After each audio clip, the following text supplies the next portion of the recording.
Did you know that जब भी US equities का एक प्राइमरी इंडेक्स S&P 500 ये 23 के पी रेशियो पर ट्रेड हुआ है तो अगले 10 साल के returns have always been between -2% and just +2%. Currently, the S&P 500 is trading at a P ratio of 23. This is an observation by legendary investor Howard Marks. अब it is very important to say this, especially at a time जब people are now increasingly getting attracted to global equities like US markets and even Korea, especially because Indian markets have also not done well in the last 2 years.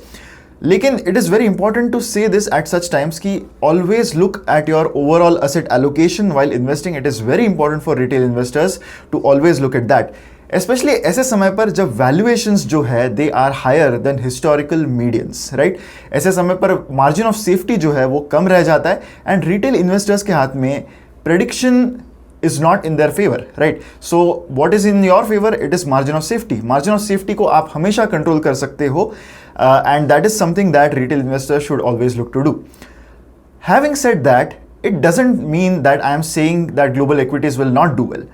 लेकिन they are now completely dependent on one theme, which is AI. तो ऐसे समय पर retail investors should always remember that don't try to time the market, don't change your asset allocation just because you are getting attracted to relatively higher returns that you are seeing in the recent past. Always stick to your asset allocation, which is going to be based on your goals and your risk profile. ऐसे ही content के लिए हमारे channel को subscribe जरूर कीजिएगा and please press the bell icon so that you don't miss out on such updates. Thank you.